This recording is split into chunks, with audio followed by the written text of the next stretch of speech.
Hello dear friends, welcome to Sobita global classes. आप सभी की डिमांड पर मैं एक टॉपिक लेकर आया हूं और यह है फिगर ऑफ स्पीच। जैसे कि आप देख पा रहे हैं स्क्रीन पर फिगर ऑफ स्पीच, और ये आज इसका फर्स्ट पार्ट है। और सबसे बेहतर जो सबसे बेस्ट बुक अगर मेरे अकॉर्डिंग है फिगर ऑफ स्पीच के लिए, वो है रैन एंड मार्टिन की। बहुत कम यूट्यूबर ऐसे हैं कि जो सफल हुए हैं या सफल होकर उन्हीं पुस्तकों से आपको पढ़ाएं जो खुद उन्होंने तैयार की हैं। वो क्या करते हैं, ज़्यादातर उन्हीं पुस्तकों को टाइप करा लेते हैं या घुमा फिरा कर आपके सामने प्रेजेंट करते हैं नई तरीके से। लेकिन मैं आपका समय ज़्यादा बर्बाद नहीं करूँगा, तो चैनल को जिसने सब्सक्राइब नहीं किया, चैनल को सब्सक्राइब जरूर करें और बेल आइकन जरूर प्रेस करें।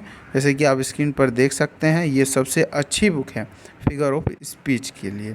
और मैं इसमें एक एक फिगर ऑफ स्पीच जो दी हुई है वो उसे मैं हिंदी में एक्सप्लेन करूँगा। उसके फर्स्ट लेसन है, फर्स्ट चैप्टर है, और इसमें है सिमली। हिंदी एक्सप्लेनेशन में स्टार्ट करेंगे। और देखिए, मेरा आप सभी देख पा रहे हैं स्क्रीन पर मेरा इंट्रोडक्शन आप सभी के सामने है। 3 बार टीजीटी पीजीटी में मेरा सिलेक्शन हुआ है, बहुत ही अच्छी रैंक से। अपने सारे अनुभव चैनल के माध्यम से मैं शेयर करता हूं। देखिए, फिगर ऑफ स्पीच जैसे कि आप स्क्रीन पर देख पा रहे हैं, ओपन हो भी गया है फिगर ऑफ स्पीच। देखिए, फिगर ऑफ स्पीच है क्या। पहले तो बेसिक सा जो फिगर ऑफ स्पीच का फॉर्मेशन है उसे भी हम देखेंगे। Figure of speech is departure from ordinary form of expression और ordinary course of ideas in order to produce greater effect. Figure of speech क्या होता है, ये होता है कि अगर ऑर्डिनरी सामान्य रूप से जो एक्सप्रेशंस होते हैं उन्हें बहुत ज़्यादा इफ़ेक्ट क्रिएट करने के लिए इसका प्रयोग किया जाता है। जैसे कि हम हिंदी में हमें पता ही है इसके बारे में कि फिगर ऑफ स्पीच अलंकार, ठीक है, अलंकार हिंदी में कहते हैं इसे, इंग्लिश में कहते हैं फिगर ऑफ स्पीच। तो दोनों का वही अर्थ है। देखिए, कुछ फिगर ऑफ स्पीच जो क्लासिफाई की है किस किस तरह के अकॉर्डिंग, रिजम्बलेंस सादृश्यता के आधार पर, simile metaphor and personification apostrophe, exam में भी आ सकता है ये चीज़, based on contrast, antithesis and epigram, oxymoron भी आप इसमें रख सकते हैं, एसोसिएशन, मेटोनमी, एसेंडोक। और इसके बाद कंस्ट्रक्शन पर अगर बेस्ड है, क्लाइमैक्स, एंटी क्लाइमैक्स। अब बात करेंगे जो हमारा आज का टॉपिक है सिमली। देखिए, जितने भी एग्जाम्पल हैं एग्ज़ाम में यही आएंगे, इससे बाहर नहीं आता। आ भी जाता है तो मैं आपको इसके बाद में एक्सरसाइज दी हुई है उसे भी सोल्व करा दूंगा।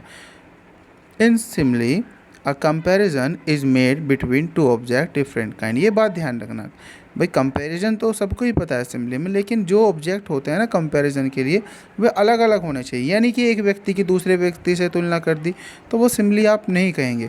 एक व्यक्ति की किसी वस्तु से तुलना करना अलग तरीके की, तब सिमली कहा जाएगा। However at least one point in common, और उनमें एक पॉइंट जरूर कॉमन होना चाहिए।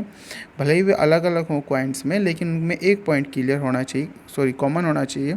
और ये वर्ड्स, ये तो बेसिक से सभी को पता है, लाइक्स, एज, सो। आज इजी है आपके सामने टॉपिक, चूँकि आप देख सकते हैं, लेकिन आगे जाके जब स्टैंडर्ड जब फिगर ऑफ स्पीच स्टार्ट होगी तब उस समय आपको पता चलेगा फिगर ऑफ स्पीच होती क्या है एक्चुअल में। A siren come down like a wolf on the fold। देखिए, आप इस समय देख पा रहे हैं यह सायरन होता है जनजाति, और जनजाति की यहाँ पर तुलना की गई है वॉल्फ से। ठीक है, जनजाति की तुलना किससे की गई है, वॉल्फ से। तो अलग अलग हैं और पॉइंट सेम है एक, ठीक है। और देखिए, यहाँ पर righteous shall flourish as the palm tree, कि जो सही व्यक्ति होते हैं, जो राइटफुल चीज़ें होती हैं, वो पाम ट्री की तरह फ्लोरिश करते हैं। तो दोनों में देखिए सिमिलैरिटी, एक पॉइंट कॉमन हो गया, लेकिन चीज़ें अलग अलग हैं। राइटियस भी और पाम ट्री भी बिल्कुल अलग हैं। देखिए, हार्ट पैंथर, हार्ट पैंथर एक तरीके से हिरन की तरह होता है। और ये जो रेफरेंस है ये बाइबल से रेफरेंस लिया हुआ है, जो यहाँ पर आप किंग, शायद बाइबल थी किंग जेम्स की, उससे ही ये लिया गया है reference. Hart pant after water brook, water brook जो झरना होता है वो होता है वाटर ब्रुक, पानी का झरना। As pant my soul after the Lord, जिस तरीके से एक हिरन जो जो प्यासा होता है वो पानी के पीछे भागता है, इसी तरीके से जो मेरी आत्मा है वो तुम्हारे ईश्वर के पीछे चलती है, तुम्हें मैं फॉलो करता हूँ। तो आप यहाँ पर देख सकते हैं, यहाँ पर कंपैरिजन किया गया है, ठीक है, कंपैरिजन यहाँ पर भी है।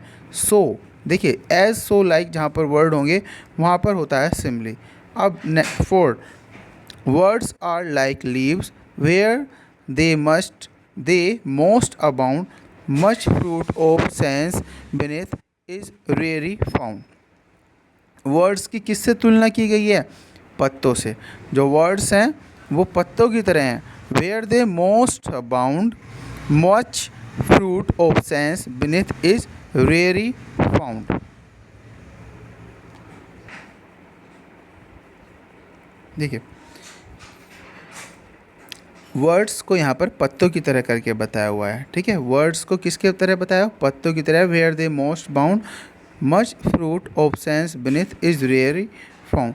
देखिए, यहाँ पर बात की हुई है कि जो सेंस होती है ना, सेंस वो बहुत कम मिलती है जो लोग ज़्यादा बोलते हैं। ठीक है, इन शब्दों का, इन वर्ड्स का अर्थ क्या है? जो वर्ड्स होते हैं वो एम्प्टीनेस शो करते हैं, मतलब जिसके अंदर ज्ञान नहीं होता वो ज़्यादा बोलता है। तो यहाँ पर तुलना यहाँ पर फिर हो गई है लाइक से। तो बेसिकली हमें यही देखना है, एज सो लाइक आ जाए और दो डिफरेंट टाइप ऑफ थिंग्स हैं वहाँ पर सिमिली होगा। How far that little candle throw his beams shine a good deed in naughty word. अब फिर यहाँ पर शो आ गया है ना, तो सिमिली हो गया। How far that little candle throw his beams, जो ये छोटा जो कैंडल होता है वो अपने बहुत दूर तक रोशनी जो है वो छोड़ता है। इसी तरीके से जैसे अच्छे जो कार्य होते हैं वो इस संसार में, इस नोटी वर्ल्ड में चमकते हैं। ठीक है, यहाँ पर तुलना हुई है फिर से। Life is as tedious as twice told tale. जो जीवन है वो ऐसे ही उबकाऊ है जैसे कि बार बार, दो बार कोई कहानी आदमी सुने, जैसे दो बार कोई कहानी सुनता है तो दूसरी बार जब कहानी सुनता है ना उसमें उबकाऊपन आ जाता है। वही चीज़ यहाँ पर दिखाई गई है। Vexing the dull ear of drowsy man. और सोते व्यक्ति के जैसे कान में कोई बड़बड़ाए तो वो चीज़ें उस व्यक्ति को पसंद नहीं होती, वही चीज़ है। लाइफ को भी बिल्कुल उबकाऊ चीज़ यहाँ पर बताया हुआ है। तो तुलना की गई है, life is as tedious as twice told tale. Life की तुलना किससे की गई है? ट्वाइस टोल्ड टेल से। फिर इस तरह यहाँ पर the soul was like a star dwelt apart. यहाँ पर लाइक है, तुम्हारी आत्मा जो है वो एक तारे के समान है। तो यहाँ पर भी तुलना की गई है। यहाँ पर ये वर्ड्सवर्थ की बहुत ही अच्छी ये पोएम है और टॉम मिल्टन वहाँ से ये लाइन ली गई है। Thou had a voice whose sound was like a sea। तुम्हारी जो आवाज़ है वो भी आवाज़, यहाँ पर तुलना की गई है समुद्र की आवाज़ से, उसकी आवाज़ की तुलना की गई है।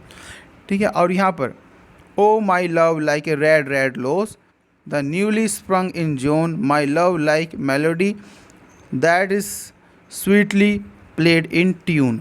है ना, ओ माई लव, जो लव की तुलना की गई है रेड रेड रोज से तुलना की गई है। दैट न्यूली स्प्रंग इन जून, जो कि स्प्रंग, जो कि खिला हो जून में। ओ माई लव लाइक मेलोडी, और फिर से प्यार की तुलना की गई है मेलोडी से। That sweetly played in tune. I hope आपने यहाँ तक आपके ये चीज़ें समझ में आई होगी। Following are some common simile of everyday speech. ये आपको याद करना है। देखिए, ये एग्ज़ाम में भी आ जाता है, ये आपको याद ही करना है। किस तरीके से? जैसे mad as a March hare, यहाँ पर तुलना होती है इन चीज़ों की। मैड कहा जाता है कि जो यहाँ पर मार्च हेयर हो, यहाँ पर खरगोश की तुलना की गई है ना। As proud as peacock, peacock को बताया गया है घमंडी।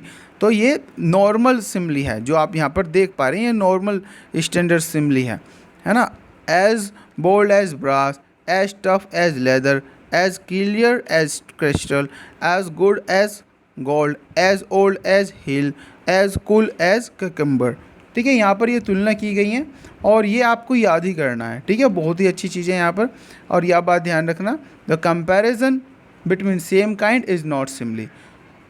Same kind is not a simile. जो दो चीज़ों की तुलना की जाएगी अगर एक ही तरह की, तो सिमिली हम नहीं कहेंगे। आई होप आपने ये एंजॉय किया होगा इस सेशन को। और इसी तरह अगर आप चाहते हैं मैं वीडियो को लाऊं और सारी जितनी figure of speech Wren and Martin में दी गई है एक किसी तरीके से एक लाइन को क्लियर करूं, अगर आप चाहते हैं तो चैनल को ज़्यादा से ज़्यादा शेयर करें, वीडियो को शेयर करें, लाइक करें और सब्सक्राइब करें चैनल को। Thank you very much. Stay tuned, Sobhita Agarwal class.